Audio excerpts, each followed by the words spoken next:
Atropellé a mi novio para que se dé cuenta que solo yo iba a estar con él en el hospital. En las buenas y en las malas.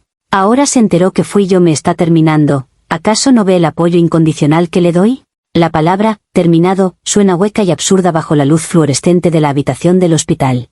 Sergio la pronuncia con los labios secos y agrietados, y su voz, normalmente tan fuerte, es apenas un susurro ronco.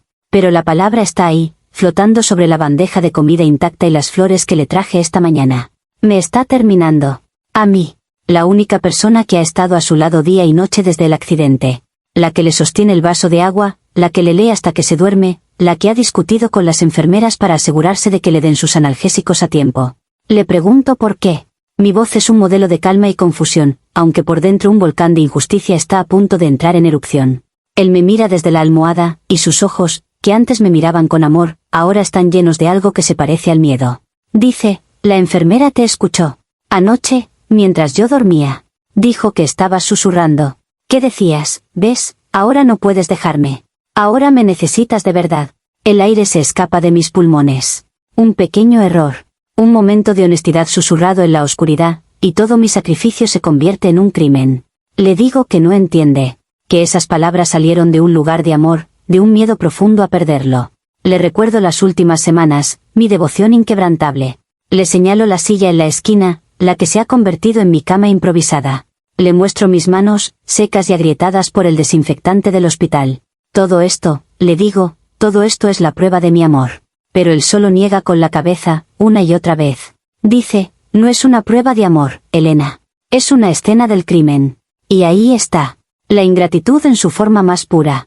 Se está centrando en el detalle técnico, en el cómo ocurrió el accidente, en lugar de ver el resultado glorioso. El resultado es que estamos más unidos que nunca, que él depende de mí, que le he demostrado mi lealtad de la forma más visceral posible.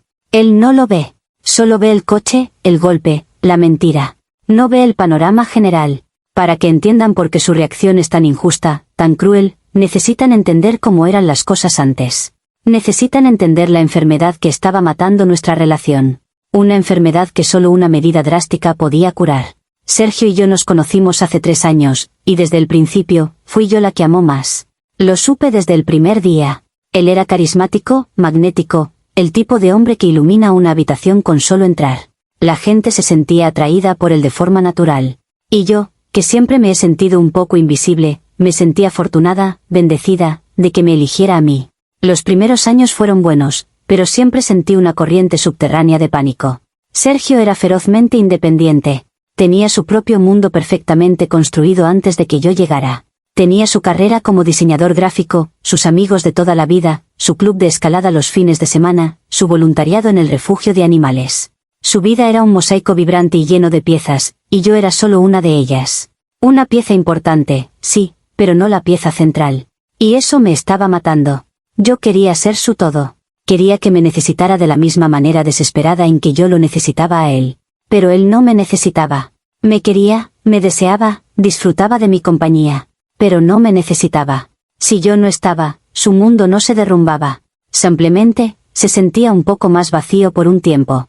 Esta independencia suya se manifestaba de 1000 maneras. Si yo estaba enferma, él me cuidaba, me traía sopa, pero luego se iba a su clase de yoga. No se quedaba a mi lado, velando mi sueño. Si yo tenía un mal día en el trabajo, me escuchaba, me daba un buen consejo, y luego cambiaba de tema para hablar de un nuevo proyecto que le emocionaba. No se sumergía en mi miseria conmigo. Y luego estaban sus amigos. Especialmente sus amigas. Como Valeria, su mejor amiga desde la infancia. Una mujer guapa, inteligente, exitosa. La odiaba. Odiaba la facilidad con la que se reían, la forma en que compartían chistes que yo no entendía. Sergio me aseguraba que no había nada, que eran como hermanos. Pero yo veía la forma en que ella lo miraba. Veía una amenaza. Empecé a volverme más necesitada. Intentaba crear situaciones en las que él tuviera que elegirme a mí por encima de sus otras actividades. Fingía pequeñas crisis para que cancelara sus planes. Le montaba escenas de celos por Valeria. Cada intento era un fracaso. Él respondía con una paciencia que me enfurecía. Me decía que me amaba, pero que no iba a renunciar a las otras partes de su vida que lo hacían feliz. Me dijo que una relación sana no se basa en la dependencia, sino en la interdependencia. Interdependencia. Qué palabra tan fría, tan clínica.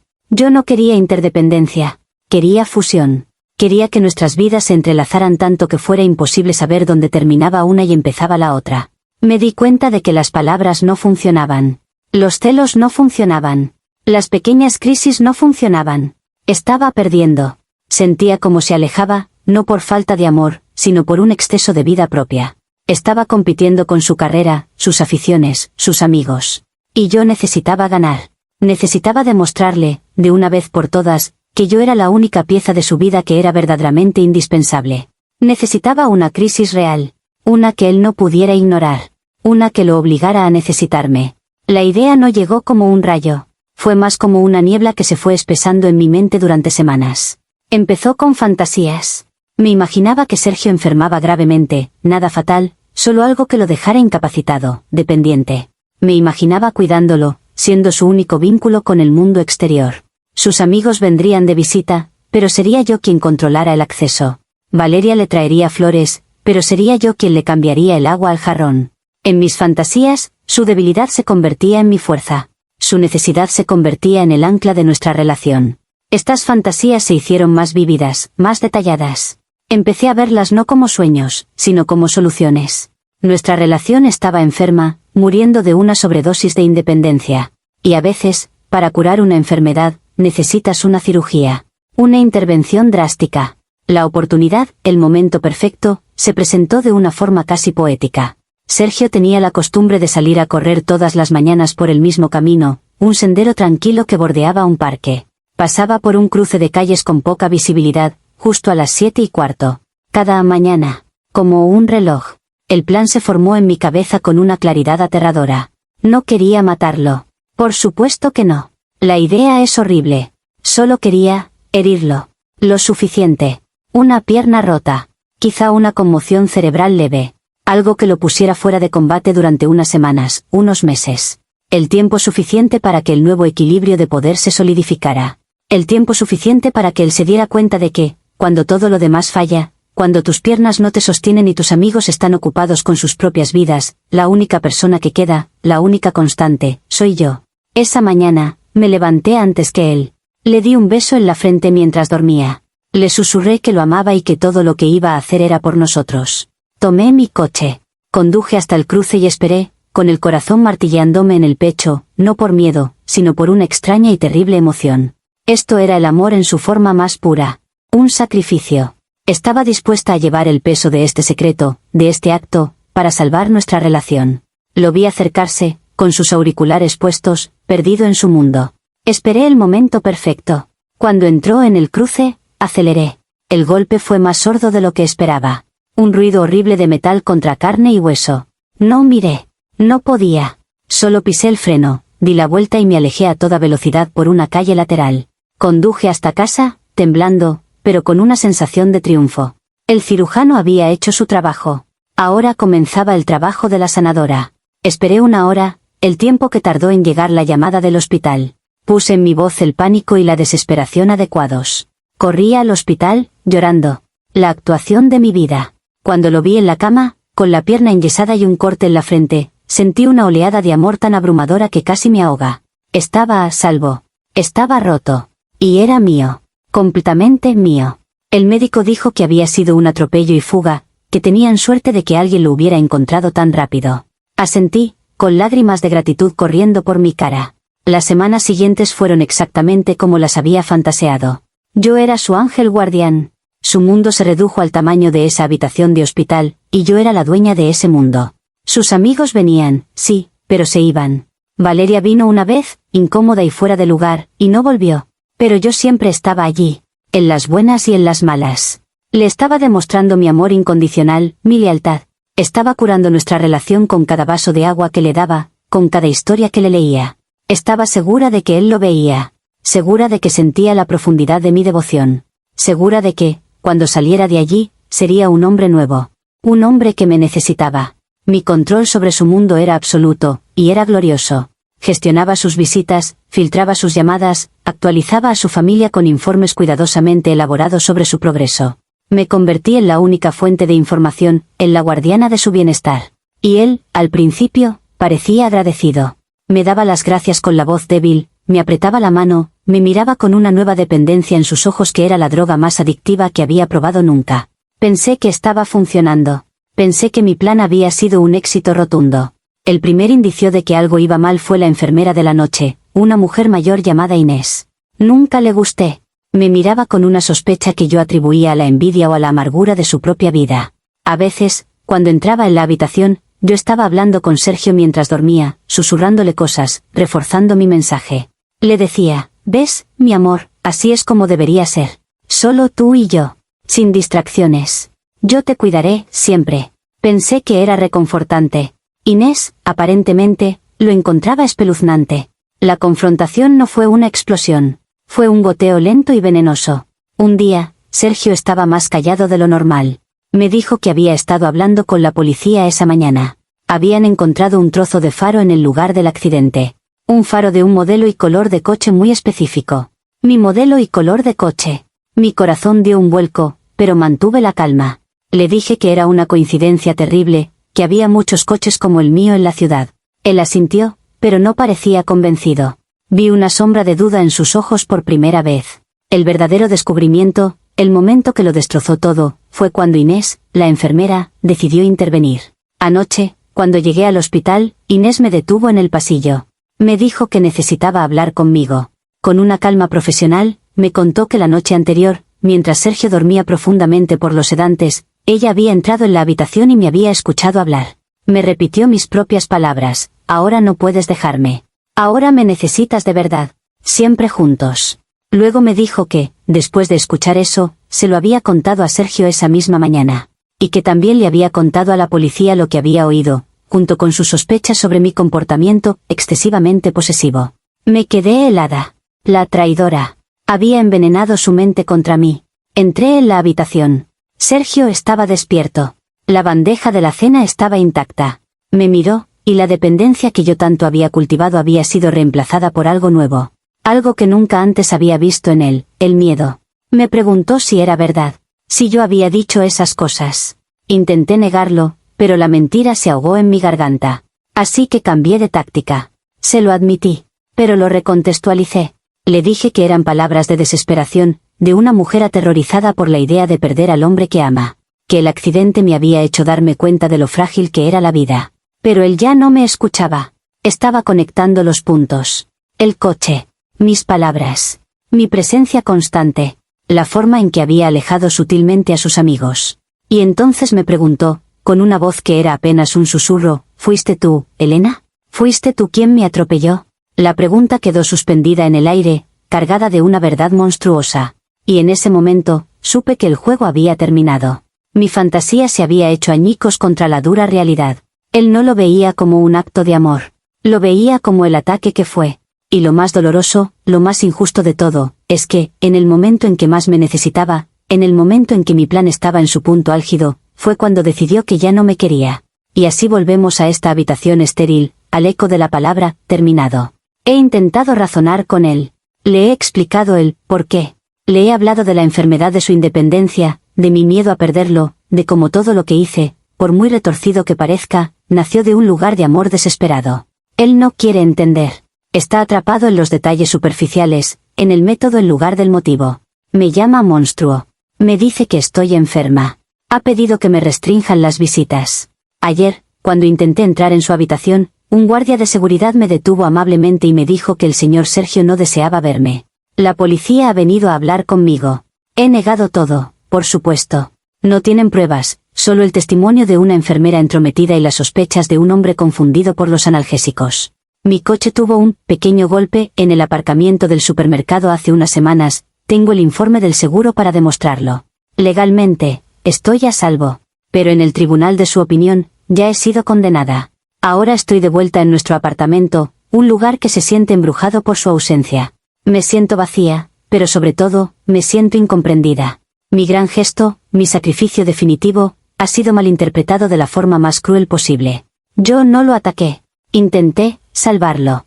Intenté salvar nuestra relación. Le di un regalo, la oportunidad de ver quién estaría realmente a su lado en la adversidad. Le demostré, sin lugar a dudas, que mi amor era el único incondicional. En las buenas y en las malas, ¿recuerdan? Yo creé las malas para poder demostrar mi valía. Y en lugar de agradecérmelo, me ha desechado. Él no ve el apoyo incondicional que le he dado. Solo ve el acto que lo hizo posible. Es un ingrato. Prefiere su independencia superficial y sus amistades volátiles a un amor tan profundo y tan real que está dispuesto a romper huesos para preservarlo. Saldrá del hospital. Volverá a su vida, a sus amigos, a su escalada y a Valeria. Pero estará incompleto. Y en las noches solitarias, cuando le duela la pierna por el cambio de tiempo, recordará a la única mujer que estuvo dispuesta a hacer absolutamente cualquier cosa por él. Recordará a la única que estuvo allí, día y noche. Y se dará cuenta del error que cometió. Se dará cuenta de que rechazó el amor más puro que jamás conocerá. Y para entonces, será demasiado tarde. Yo le di mi todo, y él no fue lo suficientemente hombre para aceptarlo. Comentarios populares de Reddit. Usuario anónimo 1. Acabo de leer la confesión de un intento de asesinato disfrazado de acto romántico. No estás bien. Necesitas ayuda psiquiátrica urgente, no una relación. Lo que hiciste es criminal y monstruoso. Respuesta de la protagonista. La gente usa palabras muy fuertes como monstruoso, porque no entienden la profundidad de mi amor. No intenté matarlo, intenté anclarlo. A veces el amor requiere medidas extremas. Si no estás dispuesto a hacer sacrificios radicales, entonces tu amor es superficial. Usuario anónimo 2. Él no es un ingrato, es una víctima. Y tiene miedo, con toda la razón del mundo. No le demostraste tu amor, le demostraste que eres peligrosamente inestable y posesiva. Está terminando la relación para sobrevivir. Usuario anónimo 3. Yo creé las malas para poder demostrar mi valía. Esta es una de las frases más aterradoras que he leído nunca. Eres la villana de la película de terror de la vida real de este hombre. Aléjate de él. Y por el amor de Dios, busca ayuda profesional. Respuesta de la protagonista. Todo el mundo habla de ayuda, como si el amor profundo fuera una enfermedad. ¿Y si el problema no soy yo, sino una sociedad que ha olvidado lo que es el amor verdadero y abnegado? Mi único crimen fue amar demasiado. Y por eso, me han castigado. Actualización 1. Ha pasado un mes. Un mes de un silencio que es más violento que cualquier grito. Sergio salió del hospital hace 2 semanas. No volvió a nuestro apartamento, por supuesto. Me enteré por un amigo en común, uno de los pocos que todavía me dirige la palabra, que se está quedando en casa de su mejor amiga, Valeria. ¡Qué predecible! La loba que siempre estuvo esperando su oportunidad ahora juega a ser la enfermera samaritana. Seguramente le llena la cabeza de veneno sobre mí, reforzando su narrativa de que soy un monstruo. La policía, como esperaba, no ha hecho nada. No tienen pruebas. Mi coartada del golpe en el aparcamiento es sólida. La investigación está oficialmente en un punto muerto. Legalmente, soy libre. Pero la justicia legal no significa nada cuando has sido condenada en el tribunal de la opinión pública. Nuestro círculo de amigos se ha evaporado. Me han eliminado de los grupos de chat. Mis invitaciones a cenar son ignoradas. Me he convertido en una paria, la ex loca de la que todos hablan en susurros. Creen la versión de Sergio, la versión simplista del ataque no provocado. No ven la complejidad, el amor desesperado que había detrás. No ven que mis acciones fueron la respuesta a una agonía silenciosa que él mismo me infligió con su independencia. Pero la verdadera traición, el acto de cobardía definitivo, llegó por correo certificado la semana pasada. Un sobre grueso y oficial. Dentro, un documento legal frío e impersonal. Una orden de alejamiento. Me quedé leyendo el papel, con las manos temblando. Me prohíbe acercarme a menos de 100 metros de él, de su casa, la casa de Valeria, convenientemente, de su lugar de trabajo. Me prohíbe contactarlo por cualquier medio. Me ha convertido, legalmente, en una amenaza. En una criminal. ¿Se dan cuenta de la crueldad? El hombre por el que sacrifiqué mi tranquilidad, mi conciencia, ahora usa la ley como un arma para mantenerme a distancia. Después de semanas de ser su única cuidadora, su única constante, su recompensa es tratarme como a una acosadora. Esto no es por su seguridad. Él no tiene miedo de mí. Tiene miedo de la verdad. Tiene miedo de que si me le acerco, si me mira a los ojos, recordará la profundidad de mi amor y la superficialidad del suyo. Tiene miedo de que le recuerde que la única razón por la que su pierna sanará es porque yo estuve dispuesta a romperla para arreglar nuestra relación. Esta orden de alejamiento no es un escudo. Es un bozal. Es su forma de asegurarse de que no pueda seguir luchando por nosotros, de que no pueda hacerle entender. Ha externalizado su cobardía, la ha convertido en un documento timbrado. Me está borrando de su vida, no porque sea un peligro, sino porque soy un espejo demasiado honesto de su propia incapacidad para comprometerse de verdad. Y mientras él se esconde detrás de Valeria y de sus abogados, yo me quedo aquí, con este papel en la mano, marcada como la villana en una historia de amor que yo fui la única que luchó por salvar. Actualización final. Han pasado 6 meses desde el accidente. 6 meses de un exilio autoimpuesto. La orden de alejamiento sigue en vigor, un recordatorio constante en papel de cómo el sistema protege a los hombres débiles y castiga a las mujeres apasionadas. Mi vida se ha reducido a los confines de mi apartamento y de mi trabajo. He perdido a casi todos mis amigos. La soledad es un compañero constante. He seguido adelante, o al menos, he representado la pantomima de seguir adelante. Pero cada noche, antes de dormir, la misma pregunta me atormenta: ¿se dará cuenta alguna vez? ¿Comprenderá la magnitud de mi sacrificio? La respuesta, la que cierra este capítulo para siempre, llegó ayer. Y no vino de él, por supuesto. Vino de la fuente más inesperada. Recibí un mensaje de un número desconocido. Era de la exesposa de uno de los amigos de Sergio, una mujer con la que yo siempre había tenido una relación cordial pero distante. Se divorciaron hace poco. Me dijo que necesitaba contarme algo que había presenciado, algo que sentía que yo merecía saber. Me contó que, hace unos 8 meses, antes del accidente, había estado en una cena con su entonces marido y con Sergio y Valeria. Era una de esas noches en las que yo no había sido invitada. Me dijo que, en un momento de la noche, después de unas copas de vino, escuchó a Sergio y Valeria hablar en la cocina. Estaban hablando de mí. Ella escuchó a Sergio confesarle a Valeria que se sentía sofocado, que amaba mi pasión, pero que mi necesidad constante de atención y mi inseguridad lo estaban drenando. Escuchó cómo le decía a Valeria que no sabía cómo terminar la relación sin destrozarme, porque sabía lo frágil que yo era. Y entonces, Valeria le dijo algo que esta mujer recordaba palabra por palabra: no puedes prenderte fuego para mantener a otra persona caliente. A veces, la decisión más amable es la más dura. El mensaje terminaba con un simple: siento mucho decírtelo así, pero pensé que debía saber que él ya se estaba yendo. Mucho antes del coche. Leí el mensaje. Y luego lo leí de nuevo. Y todo el aire se escapó de mi cuerpo. Me quedé sentada en el sofá, en la oscuridad, y todas las piezas encajaron en el lugar equivocado. Toda mi narrativa, mi sacrificio, el gran acto para mantenerlo a mi lado, todo era una farsa. No estaba luchando para salvar una relación que se estaba desvaneciendo. Estaba intentando reanimar un cadáver. Él ya se había ido emocionalmente. Ya había decidido dejarme.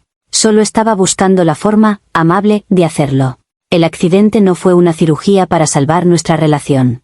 Fue el acto desesperado de una mujer que intentaba encadenar a un fantasma. Y mi devoción en el hospital no fue una prueba de amor incondicional. Fue mi intento de demostrarle a un hombre que ya no me quería que era indispensable. La rabia que sentí fue diferente a todo lo que había sentido antes. No era rabia por la orden de alejamiento, ni por la ingratitud.